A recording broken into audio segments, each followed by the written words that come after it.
Myths and Fables is a unique book for Star Wars. As a collection of in-universe fairy tales, we can't confidently say everything in it actually happened, but I still made a list of potential connections and references and Easter eggs that I caught throughout each story like I do for all Star Wars books. Be warned that there will be spoilers ahead if you haven't read it yet.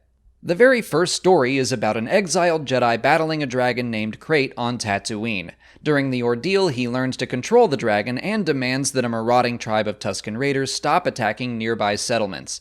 I believe this is giving us a possible reason for why the Sand People were so afraid of Ben when he arrived in Beggar's Canyon, heralded by the cry of a Krayt dragon.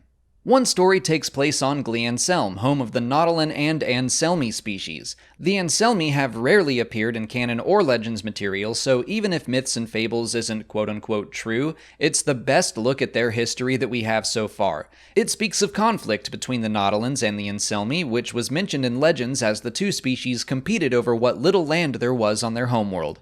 There's a character named Anya in one of the stories, which isn't a reference to anything really, but that name has appeared many times in Star Wars over the years, and one of them was Anya Darklighter, cousin to Biggs Darklighter, so of course I had to point that out.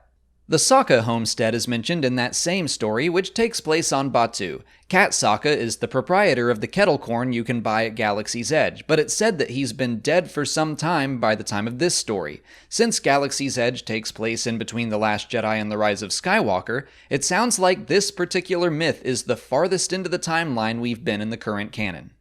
The Surabat River Valley of Batuu is said to be a dangerous place. I won't get into it because of spoilers, but you'll learn why in Black Spire by Delilah Dawson when that comes out later this month. My favorite tale of the book is about some ancient Sith Lords, and it specifically says the story takes place back in the days when Moraband was still known as Korriban. It's been hinted for some time that Korriban was probably one of Moraband's names during its long history, but I think this is the first time we've seen it used in actual story material. The tale itself is about Darth Kaldoth, a new Sith Lord, and his Twi'lek apprentice, Rye Nimbus. We see Kaldoth recruit Nimbus as a child from his parents, very much in the same way that the Jedi do. Nimbus's training involves being forced to fight in gladiatorial pits for 7 years. Then he goes on a 7-day-long spirit journey very similar to Ezra's in the Star Wars Rebels episode Path of the Jedi. Finally, he kills a Jedi and bleeds her lightsaber crystal, so that's been a Sith rite of passage for a long time. This is a stretch and is completely unconfirmed, but I found the planet and temple where Nimbus had his spirit journey to be very similar to Duxon, Onderon's moon, which served as a tomb for a famous Sith Lord. Jaz, a planet in the Hoth system, along with its moon Krill, both appear in a story about pirates. It came from Legends, but was made canon by the mobile game Star Wars Uprising. On Krill, the pirates encounter a witch and her Wookiee companion, whose descriptions match a Dathomirian Night Sister character named Shellish and her Wookiee pirate friend from the same game. A tale about a bounty hunter involves an old broken lightsaber that was found on Geonosis and has been used as a symbol of power among the criminal underworld ever since. That could possibly be Anakin's old lightsaber, which was cut in half on Geonosis in Attack of the Clones. The bounty hunter is also said to use an old RX pilot droid, the same kind of droid seen in Star Wars Rebels that first appeared as the pilot in Star Tours at Disneyland and Disney World. Lothal and Lothwolves are both mentioned on multiple occasions throughout the book, both of which play significant roles in Star Wars Rebels.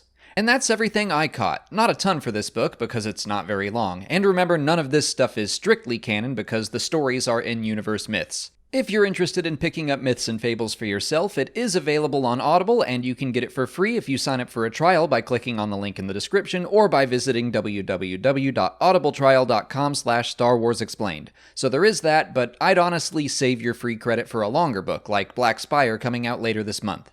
But that's it for today. If you haven't already, please like this video, subscribe to the channel, follow us on Twitter, Instagram, and Facebook, and consider checking out our Patreon page. As always, thanks for watching, and may the Force be with you.